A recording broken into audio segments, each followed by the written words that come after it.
There are stories whispered, not spoken. Stories not written in headlines, but in heartbeats skipped, in eyes that no longer blink when danger passes. This is one of those stories. One that doesn't start with peace or end with war. It begins with silence, broken by the sound of trust collapsing. A leader rises in the aftermath of betrayal, not with glory, but with ghosts. And what he builds in the shadows becomes something the world isn't ready for. You're about to hear what no one else dares to say. Listen closely, because if you blink, you may miss the man who never sleeps. When your own guards turn their guns inward, who do you trust to guard night? It was just past 2:17 a.m. when the radio chatter died. One by one, the lights in Ouagadougou's military command center flickered. Outside, the city looked quiet, but quiet as a liar.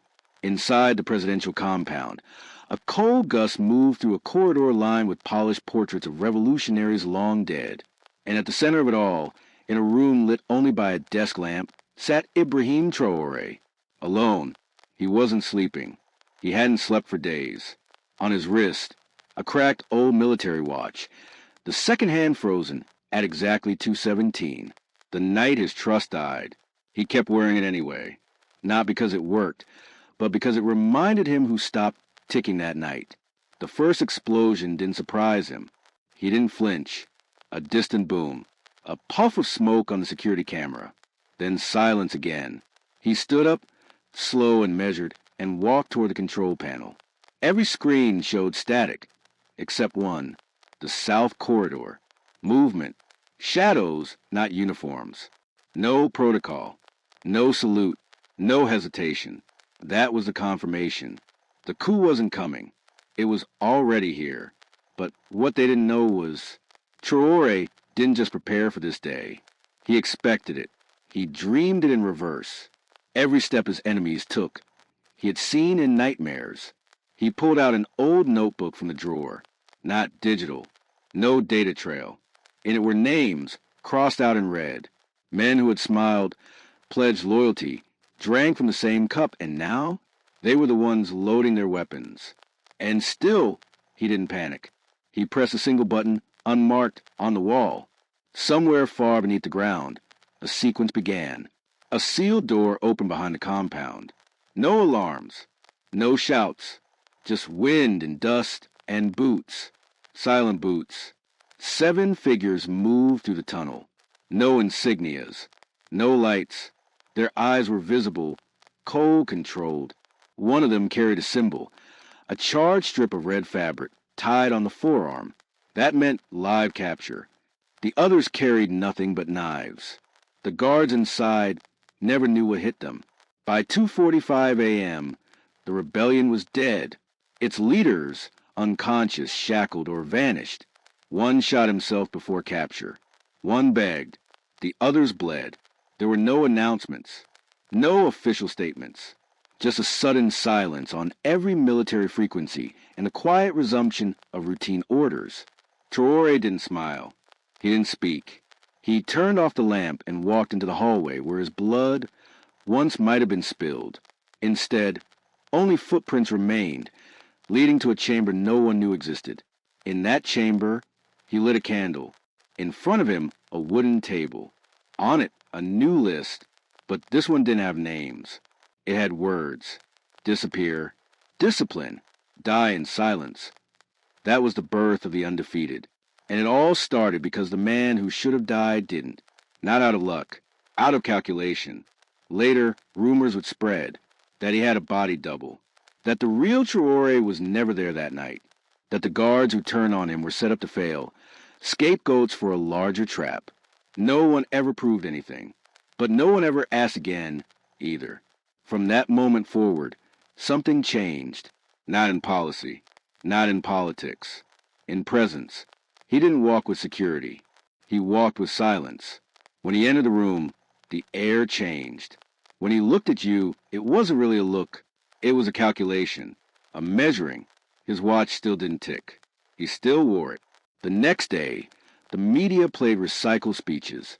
The public saw nothing. But those inside the palace knew. Something had arrived. Something that didn't salute, didn't speak, and never forgave. A ghost doesn't need approval to exist. It simply waits for darkness. He wasn't just a man anymore. He was a warning. A month later, one of the surviving coup generals tried to flee the country. His convoy never made it out of the city. No reports. No crash. Just gone. The only thing recovered, a cell phone found ringing in a ditch. The screen said unknown. The ringtone was a heartbeat. The message was clear. Traoré's enemies weren't just hunted. They were erased. He had learned that in Africa, power doesn't sleep on silk. It sleeps in scars.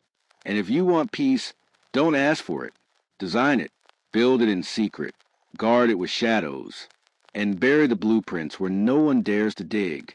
That night, before returning to his private quarters, he stopped by a small garden. No cameras. No guards. Just a bench. He sat there, removed his crack watch, stared at it, and whispered to no one in particular. Tick, just once.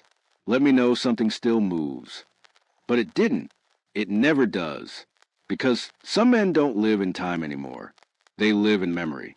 And memory, like a good soldier, never forgets. He put the watch back on. The candle flickered in the wind. The corridor lights remained dim. His voice never echoed. But something walked with him as he stood up. Not a man. Not a guard. Something else entirely. And the world didn't even know it had just been introduced to the force that would never lose. The undefeated had no uniforms. No face. No files. Only one purpose. Make sure that Ibrahim Traoré never hears betrayal again. And they would succeed. Not because they were stronger, but because they were willing to become ghosts in the name of one man, because that's what it takes when even silence becomes an enemy. He remembered the first time he saw a man betray his oath. He was just a teenager, fresh in uniform, full of ambition. The sun hadn't yet risen when the officer in charge, a decorated commander Traoré admired, was taken away in handcuffs, not by enemies. On his own, a whisper campaign, a falsified report. And suddenly a man who had mentored boys into warriors was erased by a signature on a forged file. Traoré never forgot that morning. Not because of what happened to the man, but because of what no one else did. No protests. No outcry. Just a quiet shuffling of boots, eyes turned downward, and loyalty rewired to the new command. That was the first betrayal. Not of man, but of what a man believed in. Since then he understood. Men follow strength, not virtue. But strength alone wasn't enough. It had to be untouchable, untrackable, unbreakable, something the world couldn't define, so it couldn't destroy, and that's why he created them, the undefeated. They didn't come from the military, at least not officially. Some were orphans of past wars. Others were exiled officers, buried in bureaucracy, waiting for a cause that didn't require a country. Traoré didn't give them hope. He gave them instruction. He called it the silent war. The rule was simple. If the world cannot hear you, it cannot stop you. Every recruit surrendered everything. Name, rank, history. They were led blindfolded into a room lit only by firelight. In the center, a steel bowl.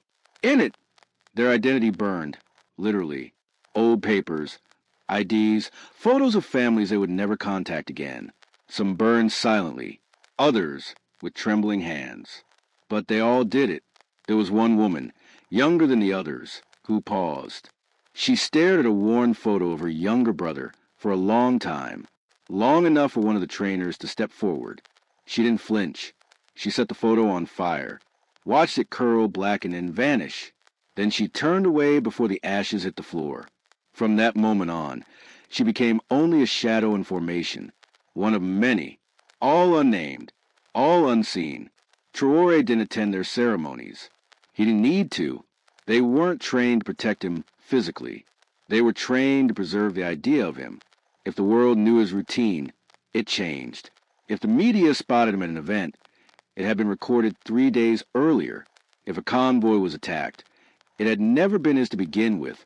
The real Traoré moved in silence, sometimes alone, sometimes with 2 guards who didn't speak, didn't blink, and didn't react to anything. People said their eyes looked like mirrors. You stared into them, and only saw yourself afraid. There were 7 rules of the undefeated. They were never spoken aloud, only demonstrated. 1. Never speak unless ordered. 2. Never look the commander in the eye. 3.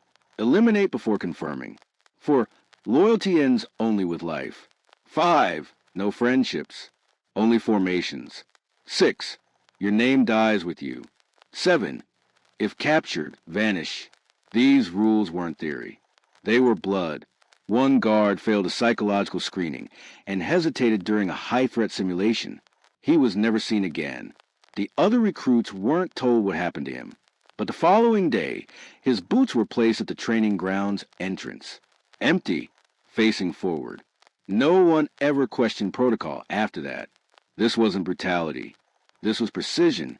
If betrayal could rise from within once, it could rise again. And this time, Traoré would meet it with something that couldn't be infiltrated, because it no longer played by the same rules. And then came the trial. A convoy moving through Burkina Faso's northern region. A supposed inspection. Traoré insisted on going himself. His advisors objected. The threat level was high. The region is unstable. But he looked them in the eye, just this once, and said, "If I don't stand where others fall, what right do I have to command from a palace?" So he went. 3 armored trucks, 6 vehicles of security, and inside, the real Traoré, or maybe not. The enemy didn't know. Halfway through the route, something felt wrong. No birds, no children in the fields, no animals on the side roads, only wind, the kind of silence that speaks before the explosion. And then fire. An improvised explosive shredded the lead truck. Then gunfire from both flanks. The ambush had been planned for weeks. What they hadn't planned for was what stepped out of the smoke. 2 members of the undefeated emerged like phantoms. One of them, the same woman who had burned her brother's photo, sprinted across open terrain with nothing but a blade and a signal flare. She didn't hesitate. Not once. She marked the enemy's position, and as bullets whizzed around her, she dropped the flare. Behind her, a flash, then silence. The enemy flank vanished under a wave of heat. But there was one more threat. A second explosion, this time from a ridge. A rocket aimed directly at the command vehicle. She saw it. She didn't scream. She didn't cry.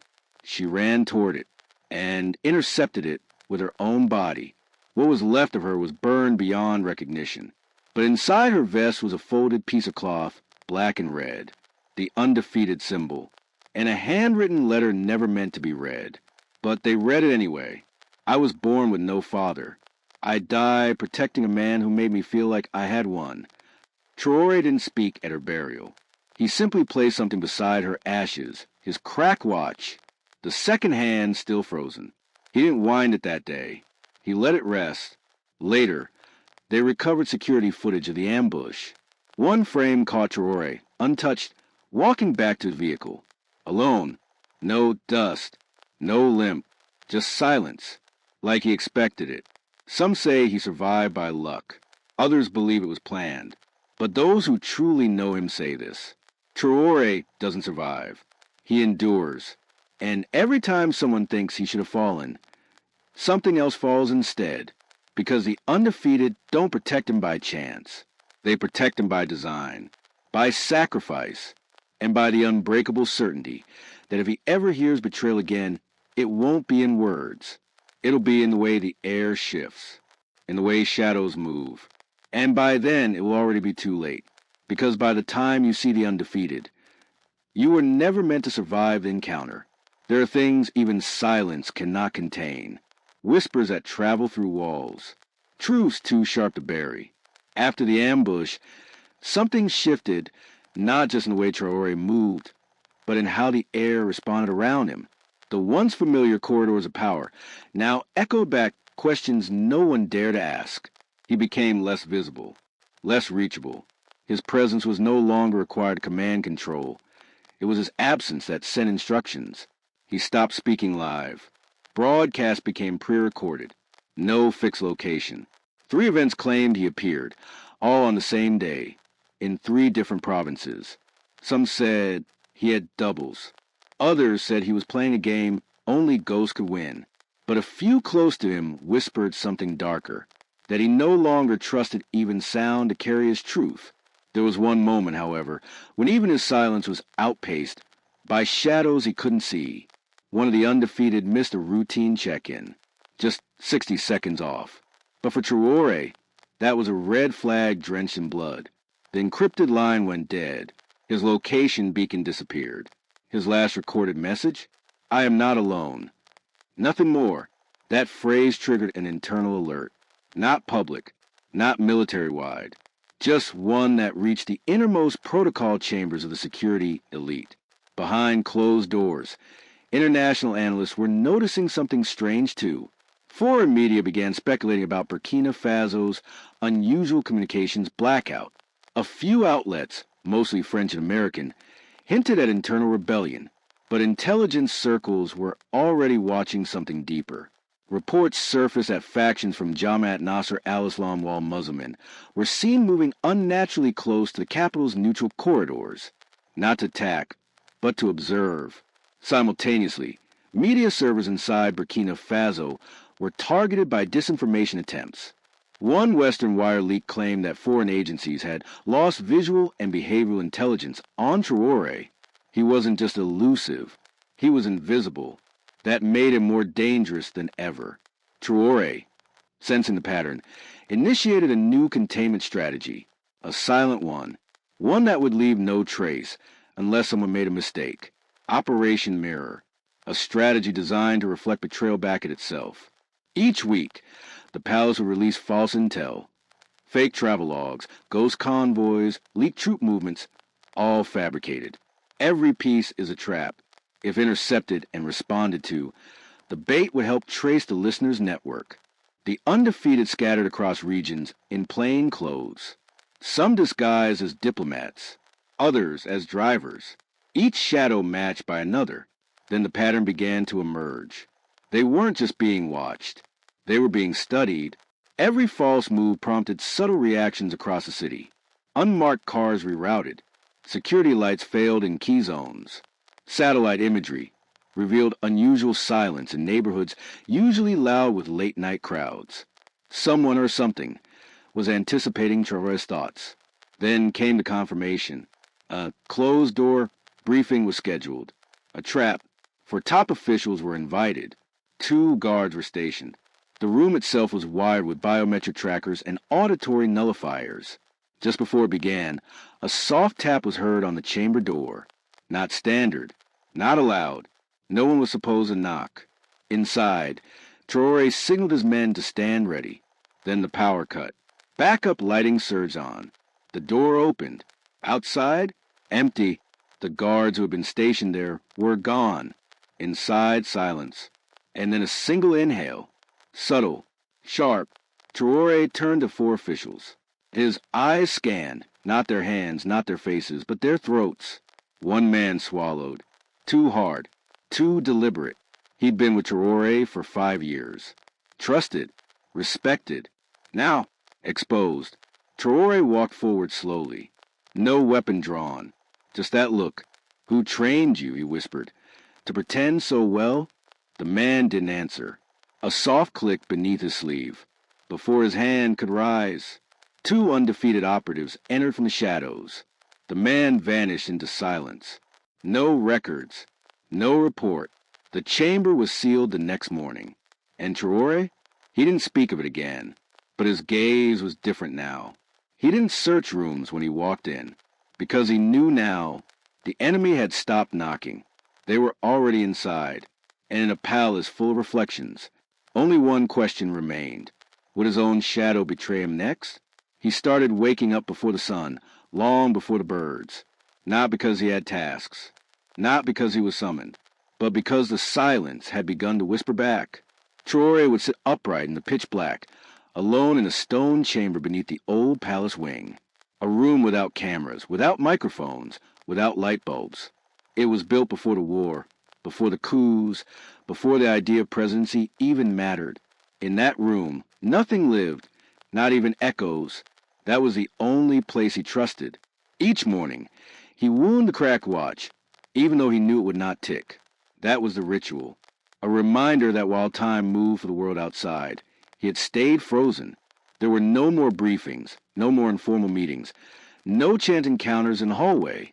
People didn't bump into him anymore. They were chosen to see him. Not summoned, chosen. Even the undefeated had started to notice.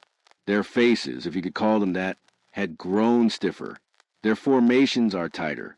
No jokes between them. Not that there had ever been many. But now, even nods were rare. It was as if they had absorbed his paranoia by osmosis. Because something was wrong. Something was watching them all. The lost guard had not returned. No trail, no betrayal uncovered. But there were clues. Minor inconsistencies. Glitches in access logs. Breaths recorded without speakers. Pressure points triggered on unmanned doors. Nothing enough to declare war, but enough to lose sleep. So Traoré did what few leaders ever dare. He stopped pretending. He stopped pretending the system could be saved, that the process of governance was anything more than theater, that stability could be achieved through public relations and diplomatic smiles. Instead, he designed a new kind of order, a map hand-drawn on parchment, every region reclassified, not by borders but by trust, each zone labeled with a color, but not colors people used. These weren't red or blue or yellow. These were colors like ash, blood tint, drought glow, words only he understood. The new map wasn't for soldiers. It was for shadows. A new protocol launched. No public announcement. No military parade. Just a code word, whispered once through a secure channel. Casket protocol. It meant every shadow must be matched with a shadow. Every threat assigned a ghost. 1,000 silent watchers deployed across the country, not to kill, not to arrest, but to study, observe, wait, because killing too early would reveal too much. But while Traoré trusted his design, his logic, his foresight, there was one thing he could not control, his reflection. One night, after days without speaking to anyone, he stood in the old marble bathroom, an artifact of colonial era long buried. The mirror was dusty, cracked at one corner. He looked into it. But the man looking back wasn't him. He didn't recognize the eyes. They were empty, not cold, not cruel, just empty. The kind of emptiness that grows when a man walks too far into the silence and forgets how to come back. He touched the mirror, not to clean it, just to prove it was real. The surface was cold, colder than it should have been. A knock at the chamber door shattered the moment. Not a loud knock, just one soft tap. He froze. Protocol was clear. No knocks after midnight. No contact unless ordered. He waited. The knock came again. Soft. Deliberate. He didn't reach for a weapon. He reached for the crack watch. Pressed aside. The tick stopped again. But this time it had been ticking. For the first time in months, the second hand had moved. It had ticked. And now it was still there again. He opened the door. No one was there. But in the hallway, a trail of sand. Just a few grains. Unmistakable. Saharan dust. Fresh. That was impossible. The palace was sealed. The last convoy from the Sahel had arrived 2 weeks earlier, and none of them had authorization near this wing. He knelt, touched the sand. It was still warm. Whoever had been there wasn't just real. They had just left. That night, Traoré didn't sleep. He walked the palace halls barefoot, like a ghost hunting ghosts. And then, without warning, he entered the training grounds of the undefeated. It was forbidden for him to do so, by his own order. But he broke it. He walked past the first gate. No one stopped him. Past the second barrier. The guards turned but did not salute. At the third checkpoint, a voice whispered, "Commander, the protocols." Traoré raised a single finger. Not for silence. For obedience. They stepped aside. He entered the arena. A wide, open circle surrounded by black stone walls. The place where they trained. Fought. Bled. Disappeared. In the center, a recruit was blindfolded, surrounded by 3 others. It was a final test. Survive. Without sight. Without orders. The others attacked. He moved like fire, like memory, like someone who no longer believed in pain. His body remembered what his eyes could not see. He dropped one attacker with a leg sweep, deflected the second with his shoulder. The third landed a blade. Rubber, but the contact was perfect. A kill. The training master nodded. The recruit removed the blindfold, and Traoré stepped forward. For the first time in their existence, the undefeated saw him inside their world. He spoke only once. "Would you protect me, even if I was wrong?" The recruit didn't blink. Wrong doesn't exist in silence, Commander. Only duty. Traoré nodded, then turned, and whispered under his breath, almost inaudible, "But what if I no longer trust my own silence?" No one heard him, except one. The same woman from the ambush. Her face is scarred now, her eyes dimmer. She watched him walk away, and for the first time since joining the undefeated, she doubted something. Not him, but what they had become. Because if the man they served no longer trusted his own shadow, then what were they serving? A man? A myth? Or a reflection too dark to recognize anymore? Time didn't stop, but it no longer moved forward. For Traoré, days were no longer measured in light, only in silence. The palace became quieter. The hallways are longer. His steps are softer. He had outlived the coup, the assassins, the traitors, but not himself. One night, he stood in a room beneath the palace, a chamber that even the undefeated were forbidden to enter. It was here, in the dark, where he began to write. Not laws, not orders, but a letter, not to general, but to one woman, the scarred, undefeated soldier who once shielded him with her body. He didn't call her by rank. He didn't give commands. He just wrote, "If you're reading this, it means I have left before they try again. I've fought too long not to know when silence turns fatal. But I want you to know something. You weren't just undefeated. You were the reminder that I hadn't lost my soul. I watched the world through your discipline, through your restraint. You did not kill to protect me. You killed the idea that I was disposable. And when they come for you, and they will, you must not die for me. You must live for the version of me that stayed behind in the silence." He sealed the letter inside a steel box and gave it to no one. He placed it in a chamber drawer and disappeared. No exit was recorded. No camera showed movement. He was simply gone. The city held its breath. Some assumed a final operation. Others feared a new betrayal. But the undefeated? They said nothing, only waited. 3 days later, the scarred woman found a sealed box placed on her weapons bench. No fingerprint, no sign of entry, just a symbol etched into the lid. A single heartbeat. Inside, a voice chip. She placed it into her private comm piece. Her hand shook. And then his voice. "If you're hearing this, then I become silent. But remember this, shadows don't disappear. They become part of the ground. You were never serving me. You were protecting something older than both of us, the right to remain. And if the future ever demands your silence, break it, but only when the wind stops listening. I'm not gone, just watching."